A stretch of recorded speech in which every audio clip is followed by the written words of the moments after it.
भगवान का चमत्कार।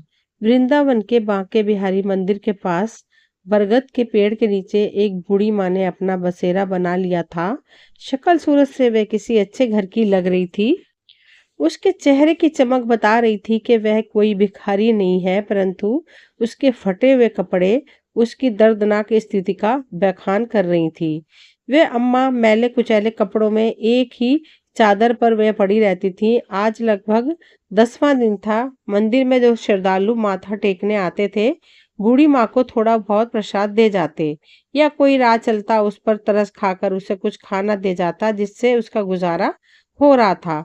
श्रवण हर वर्ष अपनी माता पिता की बरसी पर मंदिर में आता था और गरीबों को भोजन दिया करता था।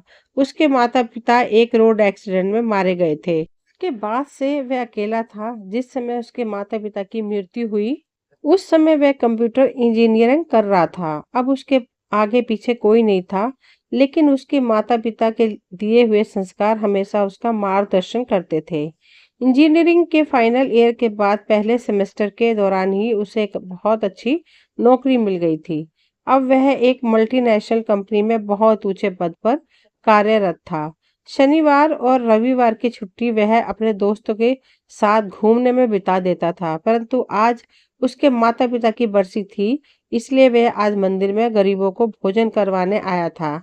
सभी गरीबों को खाना देने के बाद उसकी नजर पेड़ के नीचे बैठी बूढ़ी माँ की ओर गई। श्रवण को बूढ़ी अम्मा के चेहरे में एक अजीब सा आकर्षण और स्नेह नजर आया।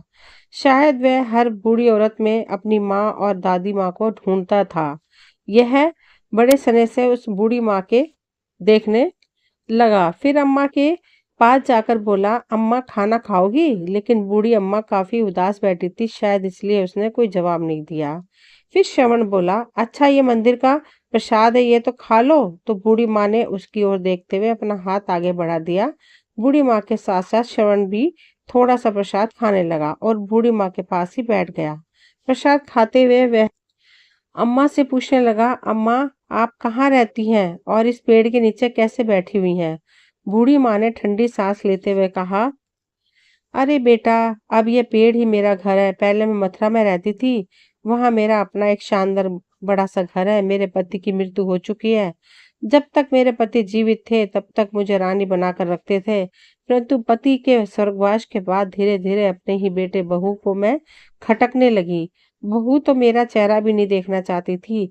एक दिन मेरा बेटा मुझे बोला, चलो अम्मा, आज तुम्हें वृंदावन घुमाकर लाता हूँ। बांके बिहारी के मंदिर चलते हैं और दर्शन करके आते हैं। मेरा बेटा मुझे अपनी कार में बिठाकर लाया था और मुझे इस मंदिर के किनारे बैठाकर यह कहकर चला गया कि कुछ जरूरी काम से जा रहा हूँ, 2 घंटे लग जाएंगे आने में। मैंने तो बेटे से कहा था कि मुझे भी साथ ले चल, परंतु वे नहीं माना। देखते ही देखते आज 10 दिन हो गए। इंतजार करते करते मेरी आंखें पथरा गई हैं, परंतु ना तो मेरा बेटा आया और ना ही उसकी कोई खबर। अब मैं समझ चुकी हूँ कि मेरा बेटा यहाँ मुझे क्यों लेकर आया था, क्योंकि उसकी पत्नी मुझे बिल्कुल ही पसंद नहीं करती थी। इसलिए मुझसे छुटकारा पाने के लिए मुझे यहाँ कान्हा जी के शरण में छोड़कर चला गया। यह कहते कहते बूढ़ी माँ की आंखें नम हो गई और चेहरा मुरझा गया। श्रवण के मन में उसकी स्वर्गवासी दादी और उसकी माँ की छवि दोनों एक साथ उभर आई और उसकी आंखों में आंसुओं की बूंदें छलक आईं। गरीबों को बांटने के बाद जो खाना बचा था उसने झट से निकाला और बूढ़ी अम्मा की चादर पर रख दिया। एक निवाला तोड़ा और अम्मा के मुंह में डाला और खुद भी खाने लगा। उसे ऐसा एहसास हो रहा था कि मानो वह अपने किसी परिवार के सदस्य के साथ खाना खा रहा हो। वो अम्मा के साथ कुछ देर यूं ही बैठकर बातें करता रहा। अपनी माता पिता की मृत्यु के बाद वह एकदम अकेला सा पड़ गया था। बिना अपने माता पिता के उसे अपना घर ही काटने को दौड़ता था। इसलिए वह अपने घर में रहना ज्यादा पसंद नहीं करता था। किसी किसी दिन तो वह अपने घर में कदम भी नहीं रखता था।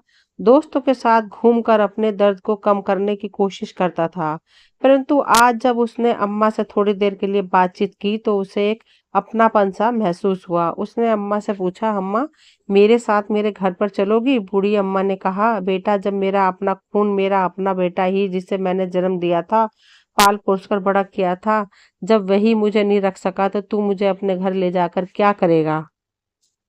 जब मेरा अपना बेटा ही मेरा न रहा तो मैं दूसरों से क्या उम्मीद लगाऊंगी। रहने दे बेटा, मुझ पर दया मत कर। मैं यहीं बाके बिहारी की शरण में रहकर अपना जीवन जैसे तैसे गुजार लूंगी। फिर श्रवण बोला, अम्मा मेरे माता पिता एक सड़क दुर्घटना में स्वर्गवासी हो गए हैं और मैं इस दुनिया में बिल्कुल अकेला रह गया हूँ। मेरे घर में मेरे अलावा और कोई नहीं है। आपको देखकर मुझे मेरी दादी याद आती है। यदि आप मेरे साथ रहोगी तो मुझे बहुत अच्छा लगेगा। यकीन मानो मुझे कोई दिक्कत नहीं होगी, उल्टा मुझे आपका सहारा मिल जाएगा। दिन भर के काम के बाद जब मैं घर लौटूंगा तो कम से कम देखने के लिए आपकी सूरत तो होगी। आपसे अगर हो सके तो मेरे लिए खाना बना दिया करना और घर की देखभाल कर लेना। आपको भी रहने के लिए घर मिल जाएगा और मुझे भी मेरी अपनी माँ और दादी के प्यार की ठंडी छांव मिल जाएगी। तभी अम्मा ने कहा, बेटा तुम भावनाओं में बहकर ये बात कर रहे हो, परंतु मुझे मालूम है 2 दिन में ही तुम्हें बोझ लगने लगूंगी और फिर तुम भी मुझे निकाल दोगे। ना बाबा, ना, मैं यही अच्छी हूँ अपने बाके बिहारी की शरण में। अम्मा, क्या किसी को अपनी माता पिता भी बोझ लगते हैं? हाँ, दुनिया में कुछ लोग ऐसे हो सकते हैं, परंतु सब ही तो नहीं। अम्मा, जिसके सर से माँ बाप का साया उठ जाता है वह कितना अकेला रह जाता है, ये मुझसे बेहतर कौन जानता होगा।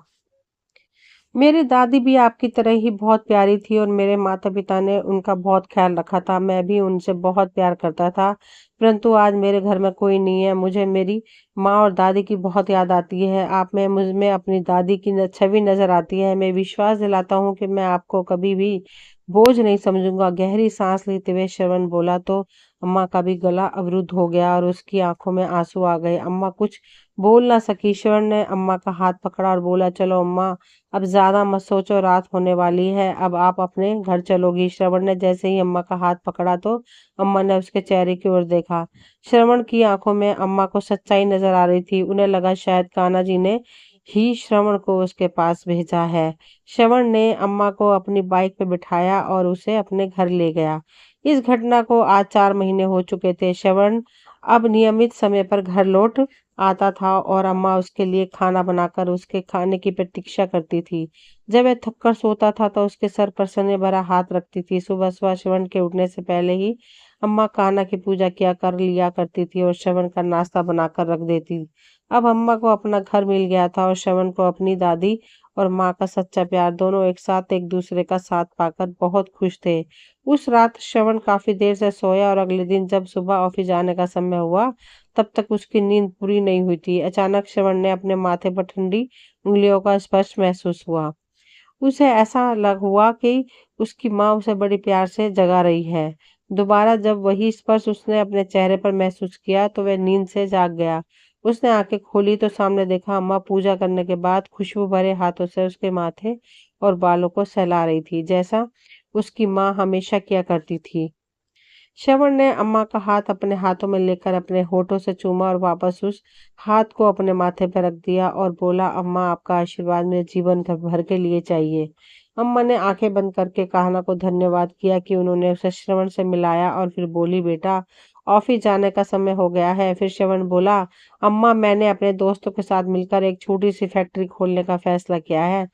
आज मैं ऑफिस नहीं जाऊंगा, बस इस फैक्ट्री की शुरुआत करनी है। आज 11 बजे हम फैक्ट्री की पूजा करेंगे और वह पूजा करके आपके हाथों से ही होगी।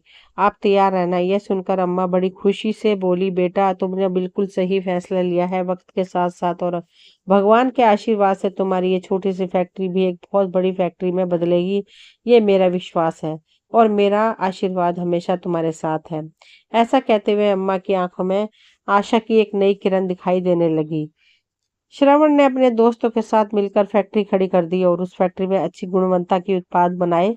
उन सभी की मेहनत का कारण फैक्ट्री की प्रगति बड़ी तेजी से हो रही थी। श्रवण अब एक और नई फैक्ट्री शुरू करने का विचार कर रहा था, जिस कारण वह और भी ज्यादा व्यस्त होता जा रहा था। एक दिन अम्मा बोली, बेटा तुम तो अपने जीवन में बहुत ज्यादा व्यस्त होते जा रहे हो, परंतु ये बात याद रखो कि केवल काम ही जीवन का उद्देश्य नहीं होता।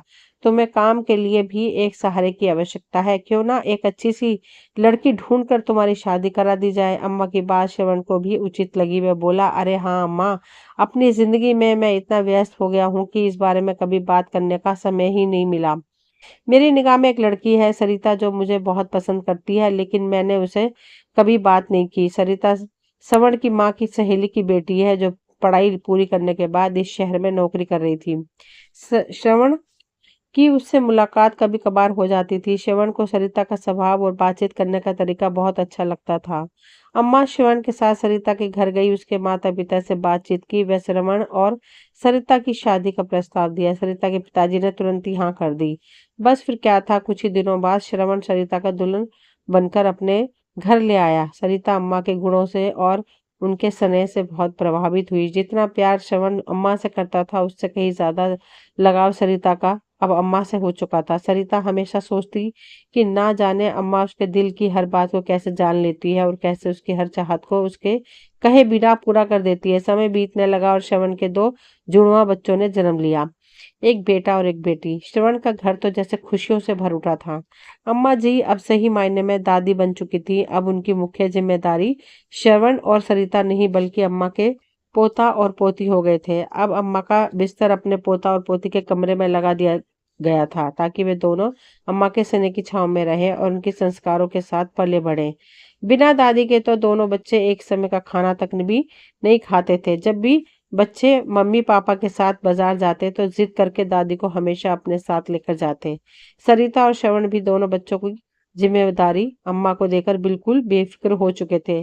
सरिता अपने पति श्रवण के साथ उसके काम में पूरी मदद करती थी। श्रवण को भी सरिता के रूप में बहुत अच्छा जीवन साथी मिला था, जिस कारण उसकी फैक्ट्री अब नई ऊंचाइयों को छू रही थी।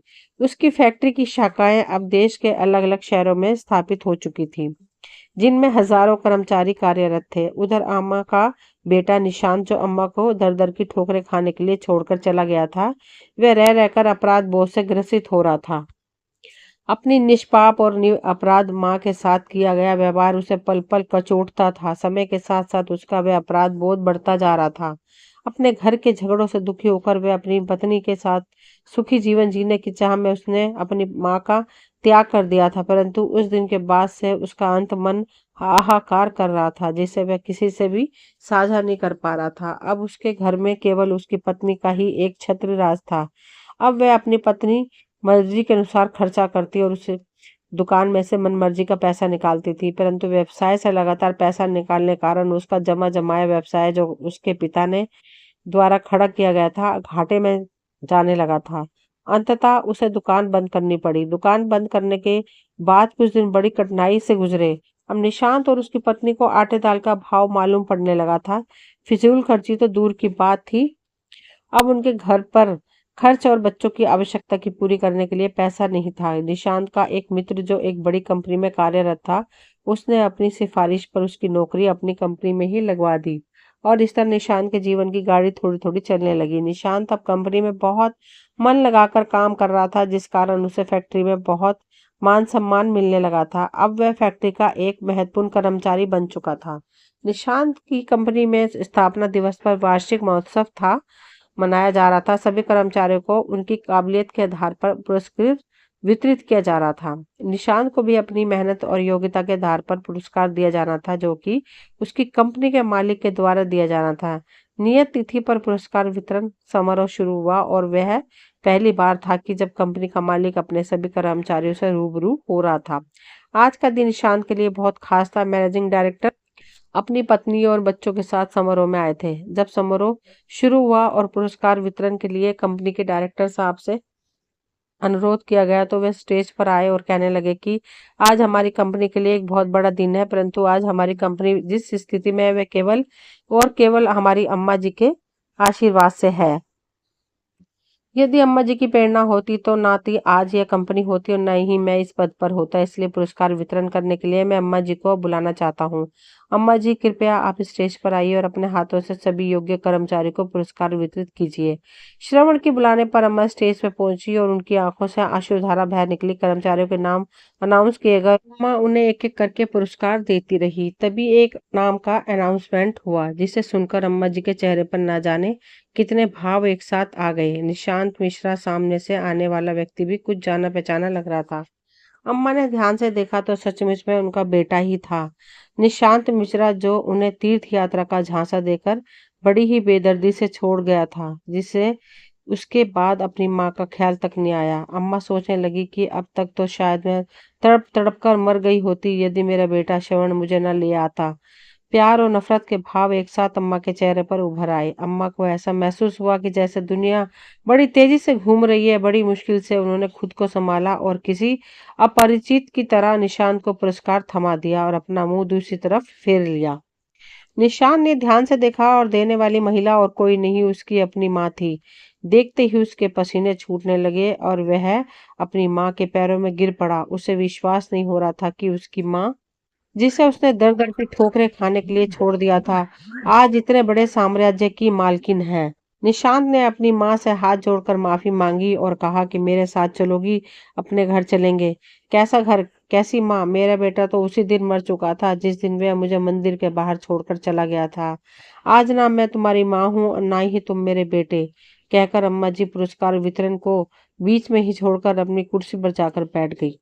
निशांत माफी मांगता रहा लेकिन अम्मा ने उसकी तरफ देखा तक नहीं और श्रवण के साथ घर वापस चली आई।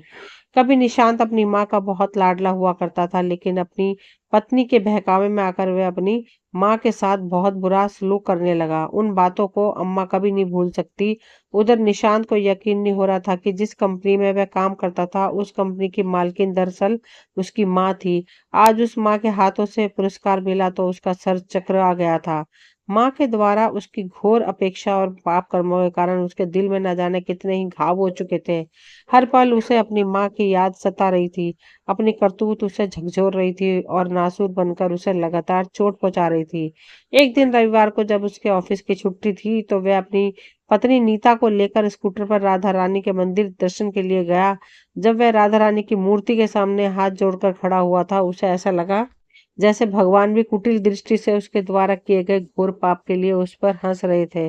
घबराकर उसने आंखें खोली। पूजा पाठ करके मंदिर से आते हुए अपराध बोध के कारण उसकी मानसिक स्थिति बिगड़ी हुई थी, जिस कारण सामने से आता हुआ ट्रक नजर नहीं आया और तेज धमाके के साथ स्कूटर ट्रक से टकरा गया। वे दोनों बड़ी बुरी तरह से घायल हो गए। निशांत की स्थिति गंभीर बनी हुई थी। उसके पैर की हड्डी टूट चुकी थी और उधर उसकी पत्नी नीता को पैरालिसिस हो चुका था। जब उसे होश आया तो वह दहाड़े मारकर रोने लगी। अब घर पर दोनों बच्चों की देखभाल के लिए कोई नहीं था। नीता के बैके से उसके भाई भाभी उसका पता करने के लिए आए, परंतु थोड़ी देर हालचाल पूछकर वे दोनों चले गए। निशांत के दोस्त ने सारी घटना की जानकारी कंपनी के मालिक श्रवण को दे दी। जब श्रवण फोन पर उससे बातें कर रहा था तो अम्मा वहीं बैठकर उसके साथ चाय नाश्ता कर रही थी। निशांत मिश्रा का नाम सुनकर अम्मा चौंक उठी। उसने श्रवण से पूछा कि क्या हुआ, किस बारे में बात हो रही थी। तो श्रवण ने सारा हाल कह सुनाया कि उसकी कंपनी के एक कर्मचारी निशांत मिश्रा का एक्सीडेंट हो गया है और वह गंभीर रूप से घायल है। ये सुनकर अम्मा रोने लगी। श्रवण ने जब अम्मा से उसके रोने का कारण पूछा तो अम्मा ने सारी बात कही सुनाई। तब श्रवण ने बोला, अम्मा, कर्मों का फल तो भोगना ही पड़ता है। उसने जैसे कर्म किए थे उसे फल तो मिलना ही था, लेकिन अम्मा का दिल अंदर ही अंदर अपने बच्चों के लिए तड़प रहा था। उसके बेटा बहू लाचार होकर बिस्तर पर पड़े थे, इसलिए अम्मा ने कहा कि मैं थोड़ा समय अपने बेटे बहू के पास जाना चाहती हूँ, कुछ दिनों बाद वापस आ जाऊंगी। श्रवण ने भी हामी भर दी और अम्मा को बहुत से पैसे देकर उनके बेटे बहू के पास छोड़ आया। अम्मा ने अपने बेटे और बहू को एक अच्छे से अस्पताल में भर्ती करवाया, जहां उनका पूरा ध्यान रखा जाने लगा। उनके बच्चों को संभाला और साथ साथ उनकी दुकान को भी फिर से खड़ा किया। जो पैसे श्रवण ने दिए थे उन पैसों को अम्मा ने अपने बेटे बहू की गृहस्थी संभालने में लगाया। हर कदम पर श्रवण ने अम्मा की पूरी मदद की। एक और तो निशांत की तबीयत अब कुछ सुधरने लगी थी, दूसरी ओर उसका कारोबार भी पहले की तरह चमक उठा था। उनकी गृहस्थी को कुछ ही समय में अम्मा ने व्यवस्थित कर दिया था। जब उन दोनों की अस्पताल से छुट्टी हुई और वह घर लौटे तो वह दोनों अम्मा से माफी मांगने लगे। वे अपने किए पर शर्मिंदा थे। अम्मा की बहू बोली, अम्मा जी, जिसे हमने घर से बाहर निकाला था आज वही इस घर में लक्ष्मी बनकर आई। अम्मा जी, मैं आपको समझ नहीं पाई। हम लोगों ने आपका अनादर किया। हमारी इस करनी की सजा हमें आज मिली है। दोनों बेटा बहू अम्मा के पैरों में पड़ गए। अम्मा ने भी उन दोनों को माफ कर दिया और अपने पोता पोती को खूब दुलार किया। कुछ दिन और वहां रहने के बाद अम्मा ने कहा, अब तुम दोनों की तबीयत ठीक हो चुकी है और तुम अपनी गृहस्थी को संभाल सकते हो। तुम्हारी दुकान भी खूब अच्छी चल रही है, इसलिए अब मैं चलती हूँ। मेरा बेटा और मेरा परिवार मेरा इंतजार कर रहा है। यह कहकर अम्मा ने अपना बैग तैयार कर लिया। बेटा बहू ने अम्मा को जाने से रोकने की बहुत कोशिश की, परंतु अम्मा ने कहा, मेरा बेटा श्रवण मुझ पर जान छिड़कता है। अब वही मेरा बेटा है, इसलिए अब मुझे जाना ही होगा। बाहर श्रवण अम्मा को लेने के लिए पहली गाड़ी लेकर आ चुका था। उन दोनों ने बहुत मनाया, परंतु अम्मा नहीं रुकी और चल दी। दोस्तों, ये कहानी यहीं तक थी। मुझे उम्मीद है आपको पसंद आएगी। अगर पसंद आए तो प्लीज़ लाइक शेयर सब्सक्राइब कीजिए। मिलती हूँ अगली वीडियो में, तब तक के लिए थैंक यू।